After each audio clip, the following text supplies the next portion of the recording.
Bueno, acá muy probablemente el compañero Arturo nos va a poder profundizar mejor en cuestiones legales, porque yo soy abogada, pero yo creo que la aportación de tanto de la propuesta de iniciativa de reforma constitucional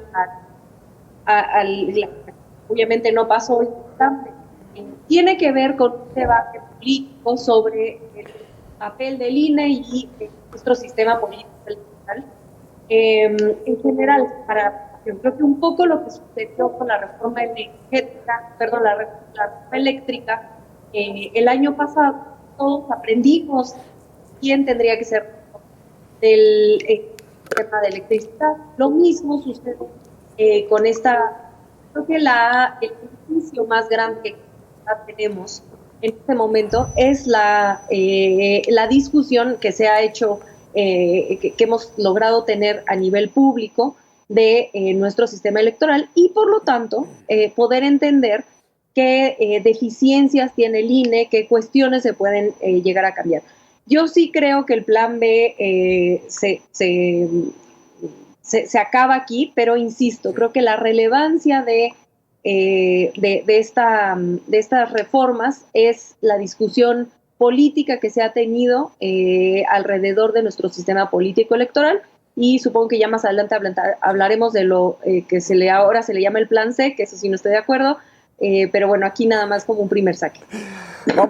Vamos del plan A al plan B y al plan C. Pero el plan B, Arturo, pues nació muerto. O sea, ¿por qué el gobierno federal decide cambiar la Constitución por las leyes secundarias? Ya lo había fracasado, como dice Renata, en la reforma energética y ahora lo volvió a intentar. O sea, ¿pretendía hacerlo, Arturo, o cómo fue? A ver, yo no creo que el plan B haya nacido muerto, para nada. Tampoco creo que aquí se acabó la discusión.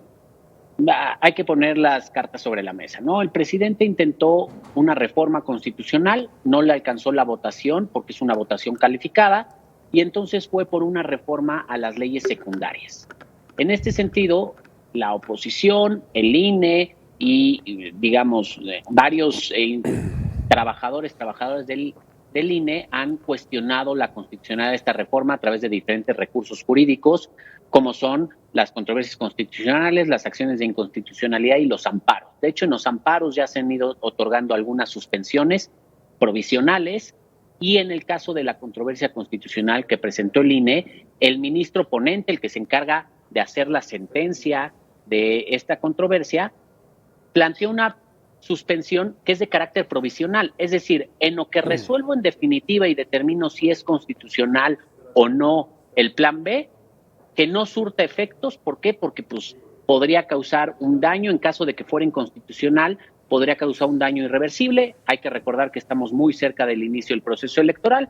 Si no hay plan B, iniciaría en septiembre. Si hay plan B, iniciaría la tercera semana de noviembre. Y es justo lo que se está decidiendo. Ahorita lo pusieron en pausa, pero justamente vamos a ver qué dice la Corte. Y aquí, nada más rápido para dejarlo claro, yo veo una sola posibilidad de que el plan B en su totalidad sea inconstitucional, que lo declaren que el proceso legislativo fue incorrecto y por tanto lo echen para atrás. De otra manera, tendrían que analizar artículo por artículo, son más de 400 artículos, y ya determinar que todos los 400 artículos son inconstitucionales, lo cual lo veo poco probable. Hay que esperar a que la Corte decida en definitiva. Lo cierto es que ahorita hay una suspensión que es de carácter provisional y pues tendremos que seguir esperando. Renata, porque entonces explícanos, tú sí dices que el plan B está ya muerto, ya pasó y por eso ya viene el plan C, pero eso vamos a ir más adelante. Pero esto de hacer reformas constitucionales a través de las leyes secundarias, pues obviamente no lo acepta el sistema republicano de nuestro país. O sea, para eso está establecido. Hacer una reforma constitucional se requiere una mayoría calificada, es decir, 2/3 partes de los diputados de acuerdo, Renata. Pero entonces, pues aquí no pasó. Bueno, yo creo, esa es mi lectura, no creo que el plan B se vaya a mantener en la Corte. Por supuesto, como decía ahorita el compañero, pues habrá que esperar a ver qué se decide y eso es lo que tendrá que respetar.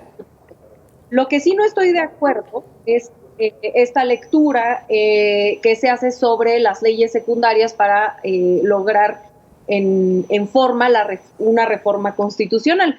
Porque si nosotros vemos una comparativa entre la reforma constitucional, la iniciativa de reforma constitucional versus el plan B, hay un mundo de diferencia entre uno y otro.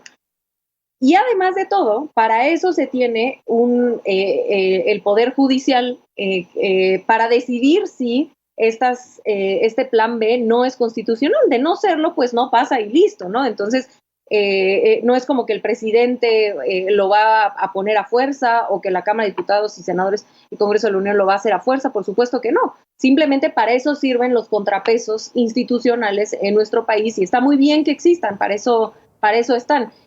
Lo mismo se podría decir entonces del otro lado, que yo tampoco lo creo.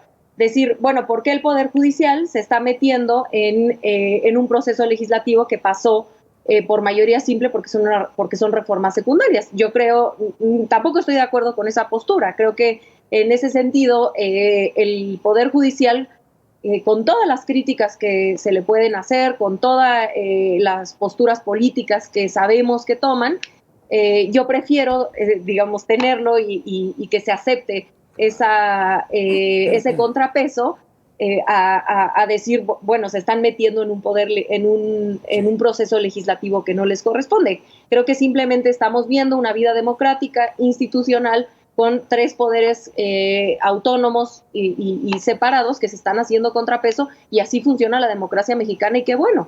Esa es la esencia de nuestra república. Arturo Espinosa, ¿estás de acuerdo? O sea, ha habido críticas muy fuertes del presidente López Obrador contra el ministro Lainez porque lo está acusando de ser conservador, de votar por las fuerzas contrarias a su partido, que no ven por el voto. Incluso están poniendo en duda de que no fue electo de manera popular. Arturo, ¿estamos entrando a una pelea entre poderes?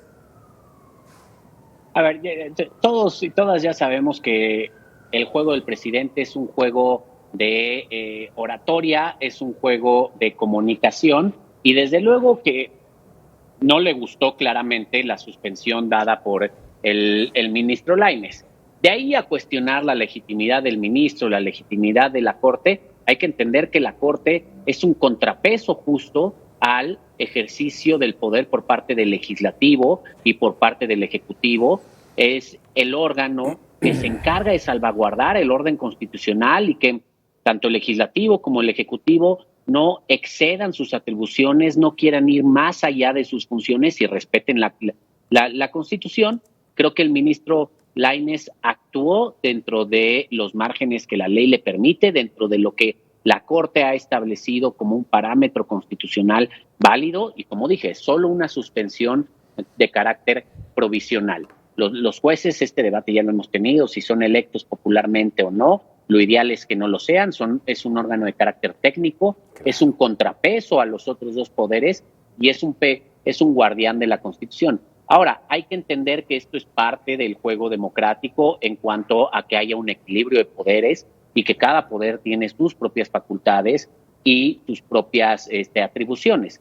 Lo que creo que el presidente no le gusta es que a él le gustaría que los otros poderes sean leales a lo que él busca, ¿no? Y como en el Congreso lo tiene en su mayoría para las reformas legales y para algunos otros temas, porque Morena tiene esta mayoría junto con sus aliados que puede modificar la ley, no la tiene en los casos de la mayoría para modificar la Constitución.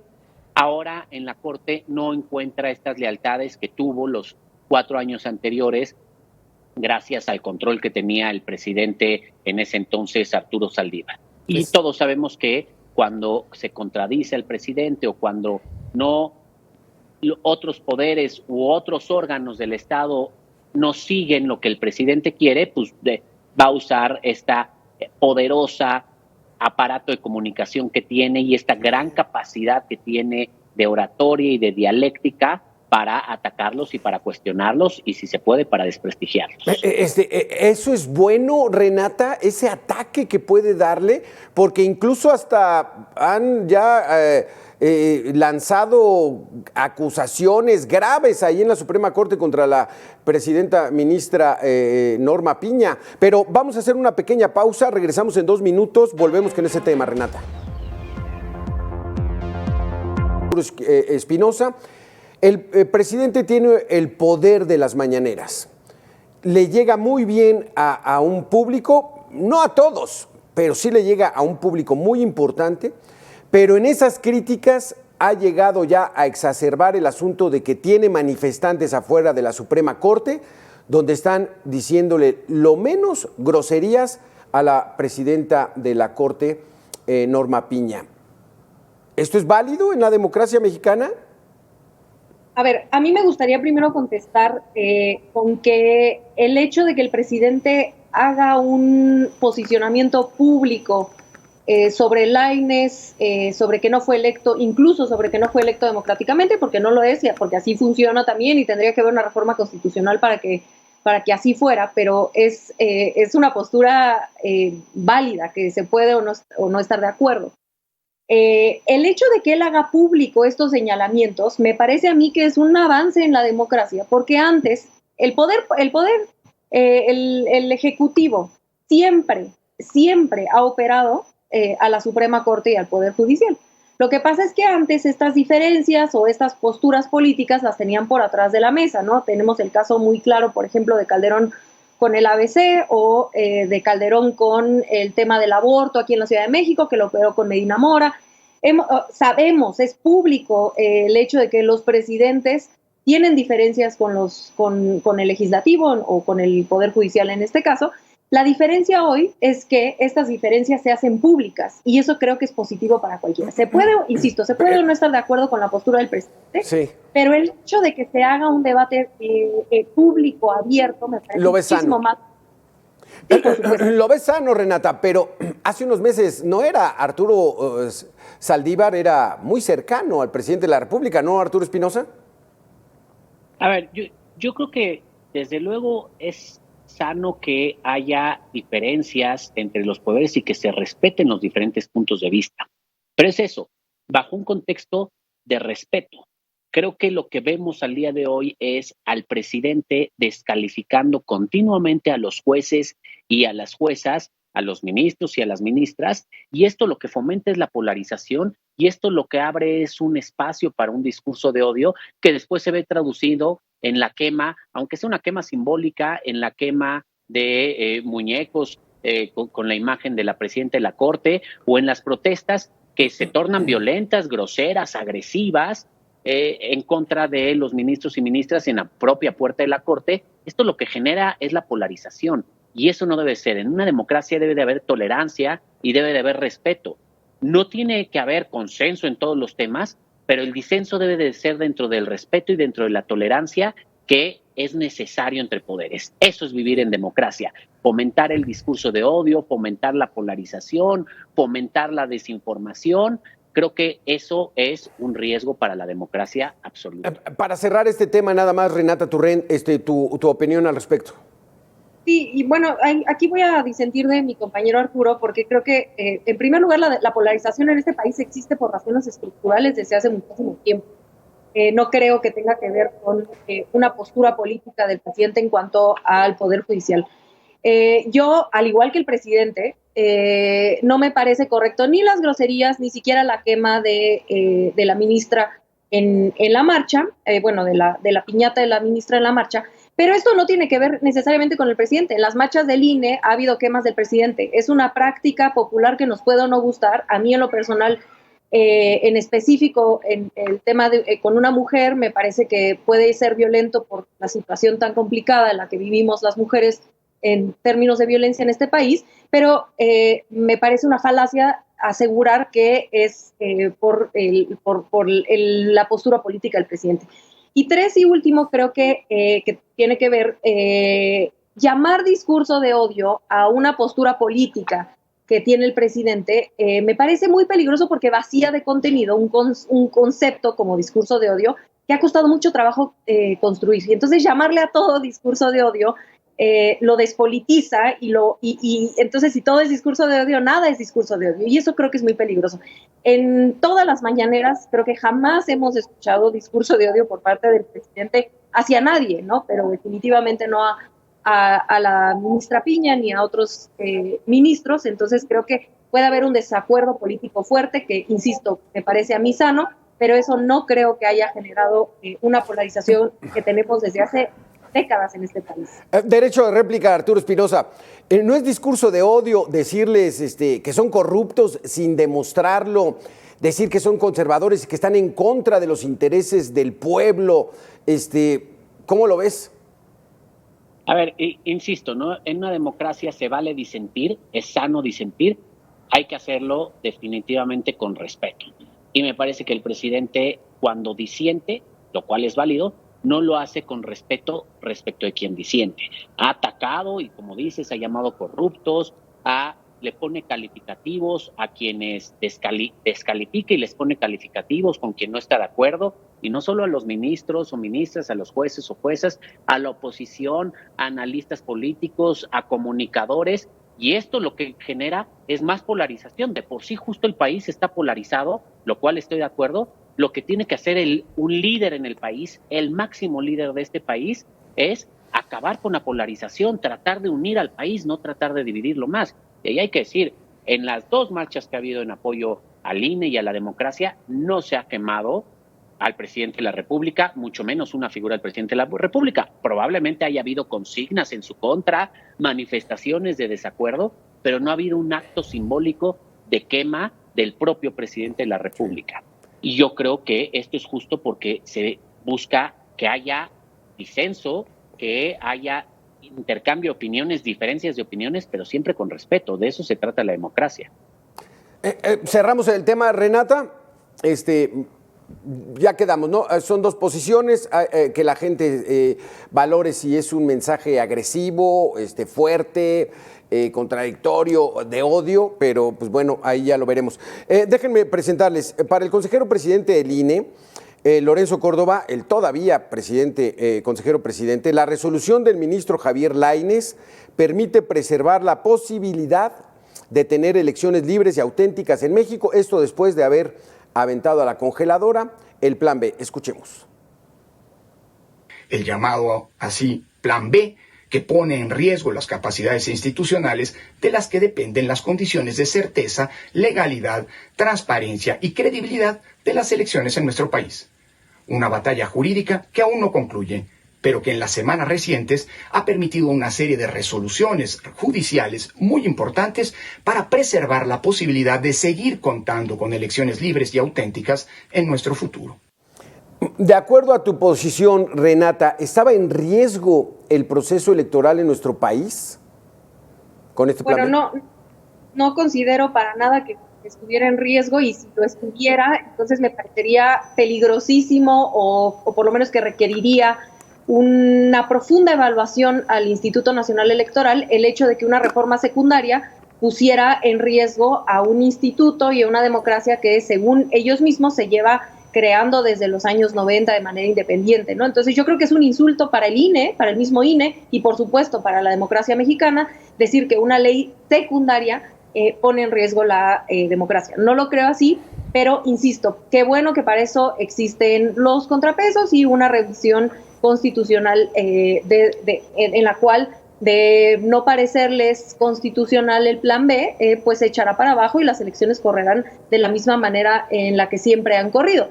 A mí me va a parecer interesante, y aquí quizá me desvío un poco para cerrar del tema electoral. Creo que esta politización del INE por parte de estos dos consejeros en específico, Ciro Murayama y Lorenzo Córdoba, le han hecho muchísimo daño al INE. Creo que ha sido positivo para la oposición porque se ha logrado aglomerar alrededor de un tema que es esta supuesta defensa al INE, pero que una vez que el Plan B se eche para abajo, como creo yo que va a suceder, entonces la transición hacia la defensa por parte de la oposición, quien se había visto aglomerada por la defensa o la supuesta defensa al INE, Sería interesante ver hacia dónde se mueven, puesto que la oposición, dado el desprestigio que tienen los partidos políticos, el PRI y el PAN en específico, pues les ha dado pena aglomerarse alrededor de esas figuras políticas partidistas, y han usado esta supuesta defensa al INE y esta oposición activa y política por parte de Murayama y de Córdoba como estandartes de defensa de la oposición. Ahora, a mí me parecería interesante ver hacia dónde se mueven. Sí. Auguro que irán a defender el Poder Judicial, que en mi humilde opinión es una de las instituciones más podridas y con más necesidad de reformarse en nuestro país. ¿El INE es de los más podridos y de las mayor necesidad de reformarse? El poder Judicial. Ah, el Poder Judicial. Vamos a esperar tu respuesta, Arturo Espinosa, también al respecto. Vamos a hacer una pequeña pausa. Regresamos en 2 minutos. Entonces, rápidamente, Arturo Espinosa, déjenme mostrarles una información. El gobierno federal va a impugnar esta resolución del ministro Javier Lainez, y porque dice el presidente que él ya tiene listo su plan C. Le falló el A, que era la reforma constitucional, no tuvo la mayoría calificada. Le falló el plan B porque por leyes secundarias no se puede modificar la Constitución, y un ministro, el Javier Lainez, se lo echó para atrás. Y ahora dice que ya tiene el plan C, que es llamar a no votar por el bloque conservador. Reiteró que impugnarán la decisión del ministro porque se extralimitó y anuló una decisión tomada por el Poder Legislativo. ¿Qué opinas de esta declaración del presidente Arturo Espinosa? Híjole, a ver, tiene varias aristas, ¿no? Primero, si el ministro Lainez anuló una decisión del legislativo, no, eso es muy relativo. Como dije, la suspensión es de carácter provisional, no es definitivo, y será la Suprema Corte de Justicia quien en definitiva determinará si el plan B es constitucional o no. Y eso en ejercicio de sus atribuciones y de sus facultades. Porque, justamente esa es una de las funciones principales de la Suprema Corte, ser este contrapeso cuando el legislativo busca ir más allá de la Constitución a través de la ley, ¿no? Creo que es eso. Creo que el legislativo está excedido. Ahora lo que quieren hacer con el Tribunal Electoral, de quitarle cualquier facultad de interpretación y demás, es desnaturalizar a los órganos y eliminar los contrapesos, y eso me parece un error. Una democracia no debe permitir eso. Ahora, el tema de que el plan C sea llamar al voto en contra de los conservadores, pues por un lado, claramente Morena debe de llamar al voto pues a su favor, ¿no? Y eso me parece natural en cualquier contienda electoral. Ahora, lo que me parece peligroso es que el presidente diga que él va a llamar al voto.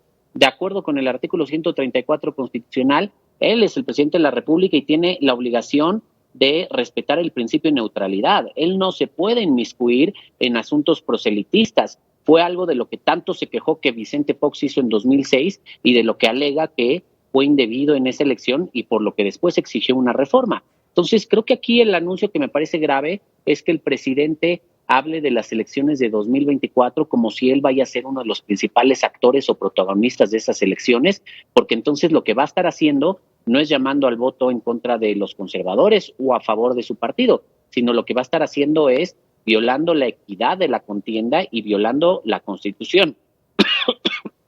¿Así lo consideras, Renata Turrent? ¿Se pasó el presidente o es parte de la democracia que estamos viviendo? Bueno, yo tengo una lectura distinta en cuanto a que falló el plan A y el B. Yo creo que muchas veces el presidente no necesariamente pone una reforma con el objetivo único de que pase la reforma por sí sola, sino por hacer un debate político. Él sabía perfectamente que la reforma eléctrica no iba a pasar, y sabía perfectamente que esta reforma tampoco iba a pasar, por lo menos la constitucional. Entonces, mucho del trabajo que hace el presidente con estas reformas, desde mi punto de vista, es un trabajo político para poner los temas sobre la mesa y también para empezar a discutir que estos temas serán pendientes en esta administración y que el gobierno siguiente, si gana Morena, pues serán cuestiones indispensables que tendrán que tratar. Ahora, yo en el plan C o como le llamemos ahora, pues sí considero que es básicamente hacer política, ¿no? Y es lo que se ha hecho desde el inicio. Donde sí disiento con mi compañero es con esa comparativa con Vicente Fox. En primer lugar, y más importante, porque Fox explícitamente dijo que iba a hacer todo lo que estuviera en su mesa para que no llegara el presidente López Obrador al poder, ¿no? Entonces es muy distinto lo que hizo Fox a que AMLO diga, bueno, nosotros vamos como movimiento a procurar que no voten o que voten por Morena o que no voten por la oposición, que además creo que ni siquiera creo, estoy segura que no va a romper ninguna ley electoral, en primer lugar porque es un demócrata y en segundo lugar porque el INE ha sido imparcial, perdóneme, ha sido parcial en cuanto a las sanciones que ha hecho en contra de funcionarios públicos afiliados a Morena, es decir, los trae en la mira, entonces me parece difícil pensar que el INE y el tribunal permitirían que esto sucediera, pero insisto, por encima de otra cosa, el presidente es un demócrata y no se va a meter en una contienda electoral de la manera en la que sí la hizo Fox. Arturo Espinosa, ¿el presidente López Obrador es un demócrata? Híjole. A ver, yo creo que el presidente López Obrador le cuesta bastante trabajo respetar las reglas cuando las reglas no le permiten hacer lo que él quiere. Y ya lo vimos en las elecciones de 2021 y ya lo vimos en la revocación de mandato, y justo eso es lo que busca con el plan B de la reforma, y eso es lo que buscaba con la reforma constitucional en materia electoral, ¿no?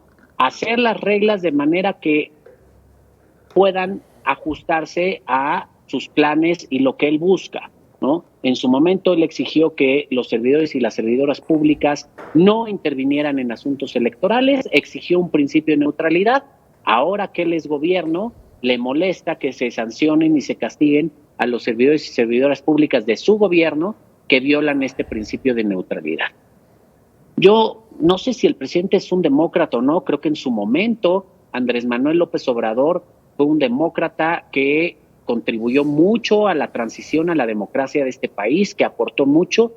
Creo que hoy el presidente, como jefe del Ejecutivo, más bien ha asumido posturas que son de carácter populista y que lo que buscan es, digamos, que las reglas le sean favorables a la continuidad de su proyecto y a la permanencia, más allá de que sean reglas que sean democráticas. Renata, para ti, la reforma energética, el plan A de la reforma electoral, el plan B, ¿los puso solamente para que haya una discusión política en todo el país? O sea, no buscaba que se impusieran. No solamente, creo yo que fue, digamos, es una forma que si vemos la historia del presidente López Obrador o la forma en la que él gobierna, Andrés Manuel López Obrador no pone todos los huevos en una canasta, como se dice de manera coloquial.